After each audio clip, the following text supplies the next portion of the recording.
Pastor, diante de todas essas informações, nós devemos cultuar os anjos, nós devemos orar, tem oração para anjo, nós devemos adorá-los? E a resposta é, meus amigos, para isso, não. Nós não devemos cultuar os anjos, nós não devemos adorá-los, nem sequer orar para eles. Olá pessoal, sejam bem-vindos ao Bíblia em Curso. É muito bom ter vocês aqui. Hoje nós vamos falar sobre um assunto muito importante que gera muita curiosidade.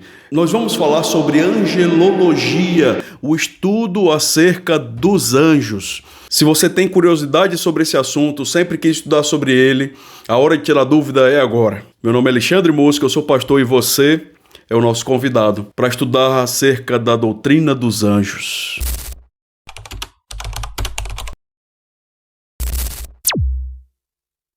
Em primeiro lugar, quem são os anjos? O que eles fazem e qual é a sua importância? Bom, os anjos parecem muito importantes, pelo menos é o que a Bíblia mostra. A sua existência é mencionada em 34 livros da Bíblia. Desde o mais antigo, seja ele Gênesis ou Jó, até o último livro da Bíblia. A palavra anjo deriva da palavra hebraica malach, que significa simplesmente mensageiro. Essa palavra pode se referir ao mensageiro humano ou ao mensageiro divino.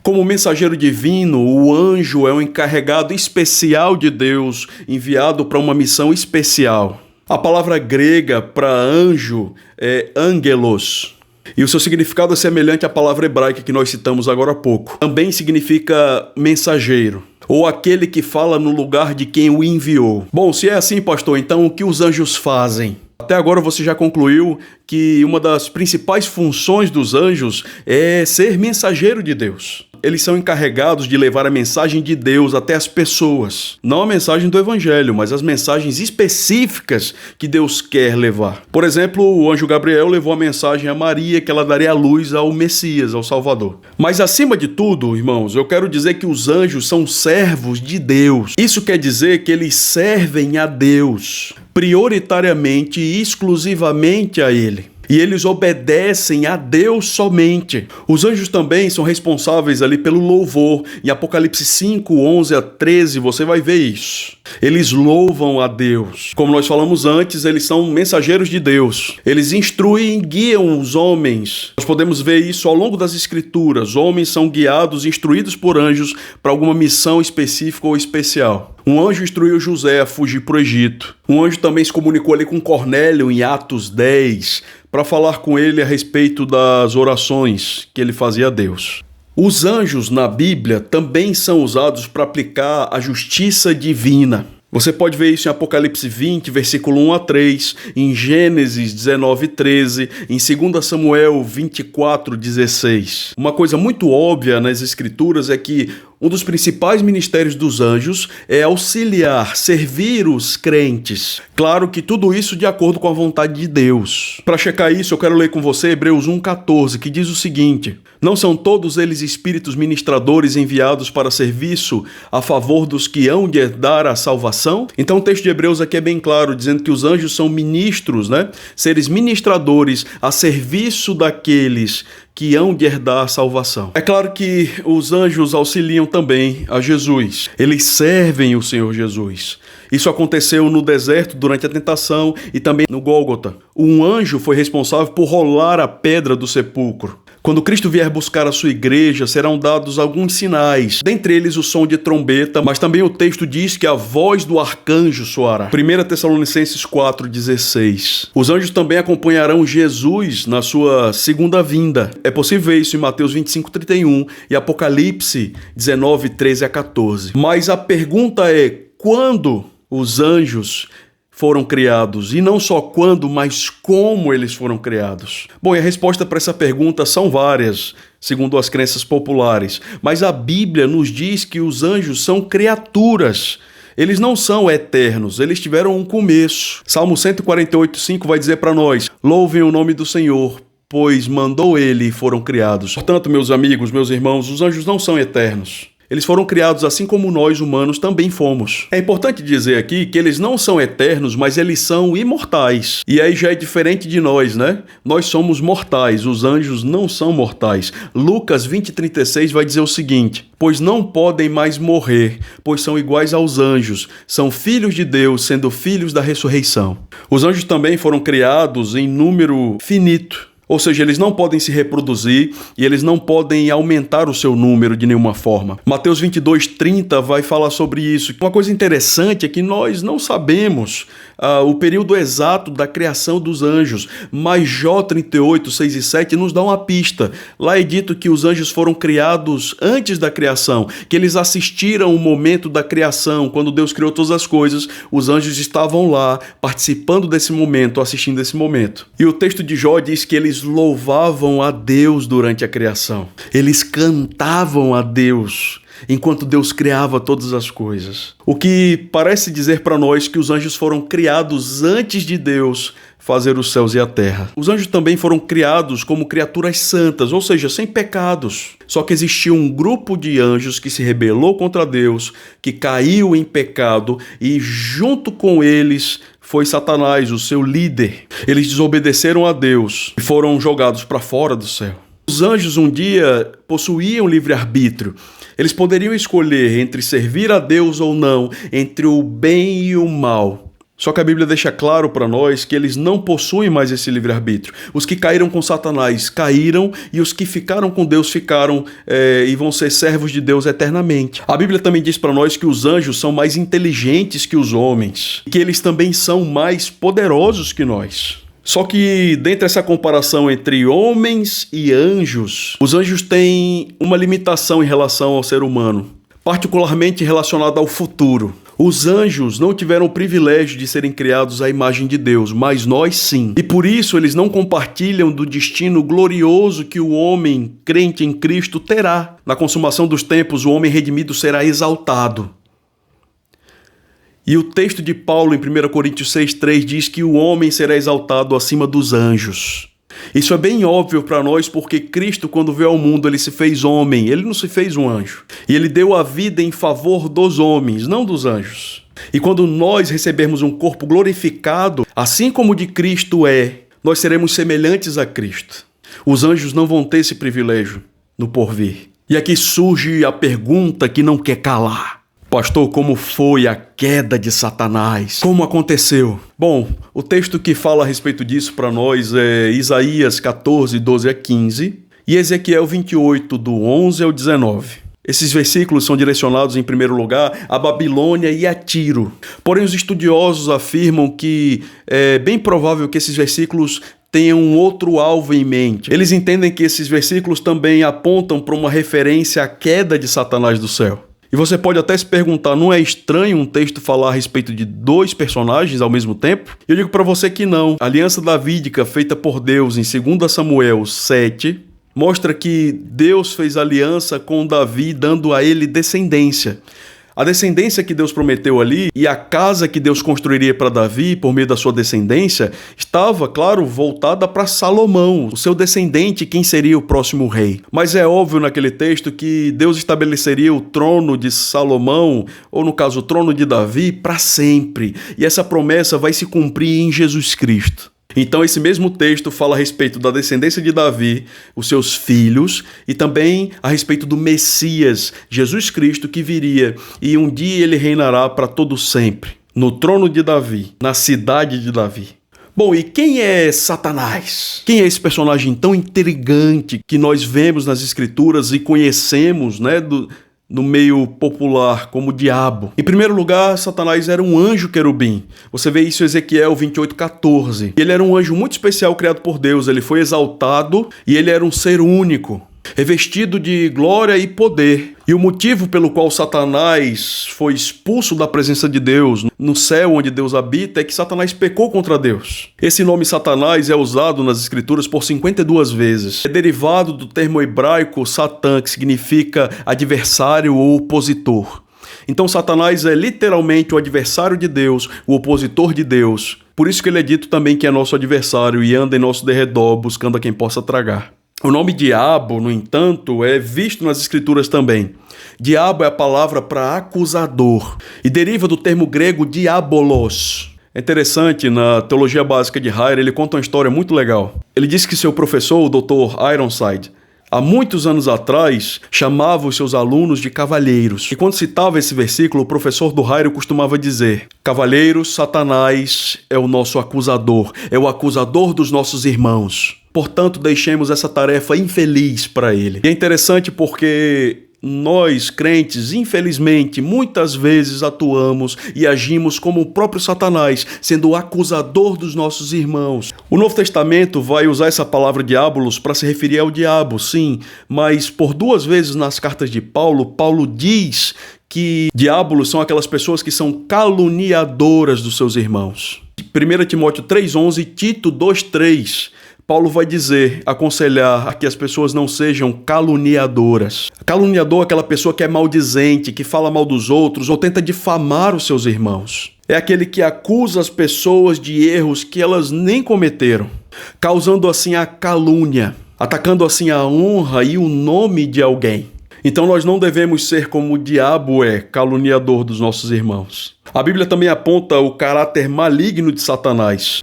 Ele é descrito em Gênesis 3 como a serpente por causa da sua sagacidade e astúcia. Também é descrito como o grande dragão em Apocalipse 13, 3, 7 e 9. E isso enfatiza a natureza feroz de Satanás, especialmente naqueles momentos de conflito. Os anjos, então, possuem hierarquia? E a resposta é sim. A Bíblia mostra uma organização simples dos anjos. Parece que a Bíblia coloca os arcanjos em primeiro lugar, sendo dessa classe o único representante Miguel, depois os querubins e depois os serafins. O arcanjo Miguel parece ser o líder, o chefe deles e o mais poderoso. Ele é retratado como o guardião de Israel lá em Daniel 10 e 12.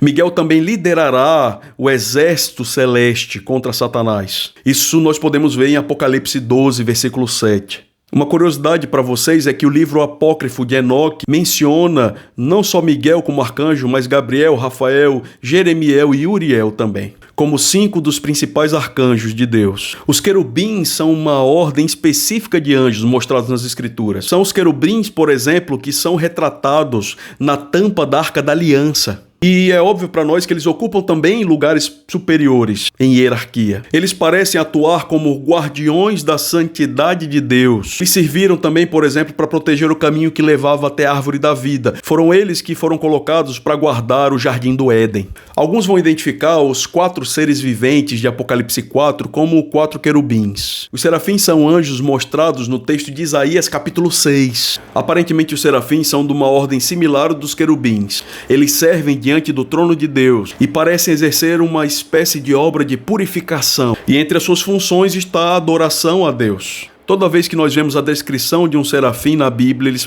parecem ter a aparência de um homem, mas com 6 asas. Tem um anjo muito específico na Bíblia que é relatado como o anjo do Senhor. Esse anjo do Senhor, provavelmente os teólogos acreditam que seja uma representação da segunda pessoa da Trindade, uma representação do Cristo pré-encarnado. Ele é o único anjo na Bíblia que aceita adoração. Por exemplo, em Juízes capítulo 13, ao falar com o pai de Sansão, Manoá, ele diz que ele mesmo é o Eu Sou. E também diz ser o maravilhoso, nos lembrando a referência do Messias feita por Isaías, em Isaías 9:6. Que diz o seguinte, que o Messias seria um menino que nasceria e o governo estaria sobre o seu ombro. E o seu nome seria maravilhoso, conselheiro, Deus forte, Pai da eternidade e príncipe da paz. Avançando no nosso estudo, tem uma dúvida muito comum entre as pessoas. Elas sempre perguntam, anjo da guarda, existe ou não existe? E como eu falei antes, está sim dentre as funções dos anjos ajudar os crentes, servir os crentes. E que, claro, Miguel é o anjo, o arcanjo que protege Israel. Mas em nenhum lugar da Bíblia é visto ou é dito que cada pessoa ou cada crente possui um anjo da guarda para si. Embora alguns pais da igreja afirmavam isso, o versículo mais perto disso que nós temos é Mateus 18, versículo 10, que diz o seguinte, vede, não desprezais a qualquer destes pequeninos, porque eu vos afirmo que os seus anjos no céu veem incessantemente a face de meu Pai celeste. Então notem, o texto aqui está falando dos crentes. Ele não mostra anjos individuais protegendo a cada crente, mas ele diz no plural que os seus anjos, os anjos de Deus, eles servem na atuação, eles atuam no serviço aos crentes. Então, se você quiser dizer que os anjos protegem os crentes e servem os crentes, isso não está errado. Mas dizer que cada um de nós tem um anjo específico da guarda, que ele nos acompanha durante toda a nossa vida até a nossa morte, e isso a gente não vê na Bíblia.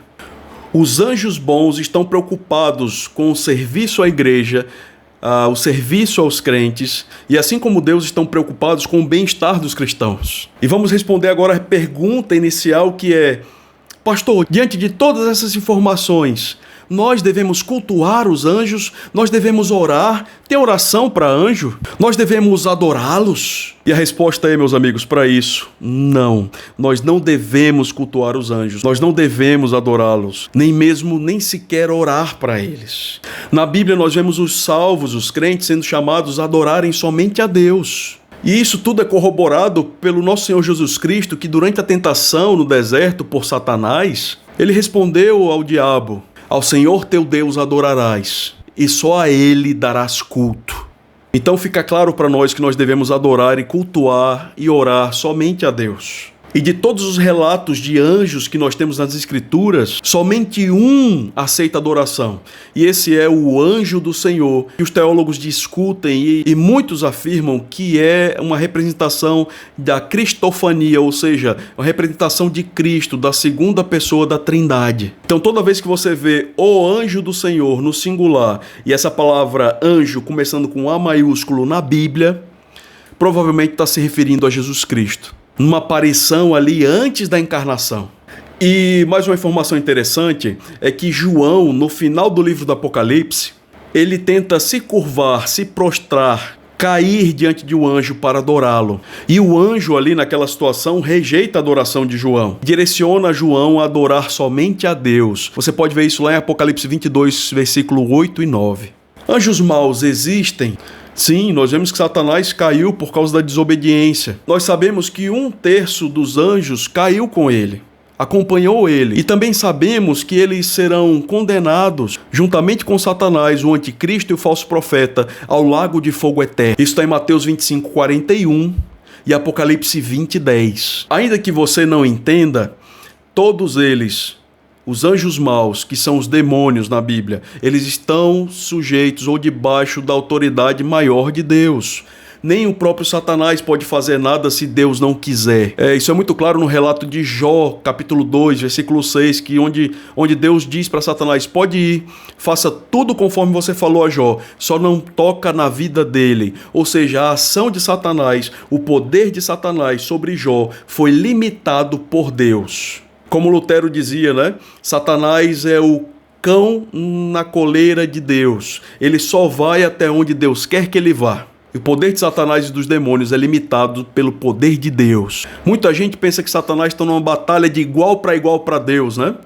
Que tá rolando o jogo da vida e tá 45 do segundo tempo, o jogo tá empatado e quem der o último golpe vai ser o vencedor dessa batalha entre Deus e Satanás. Mas isso não é verdade.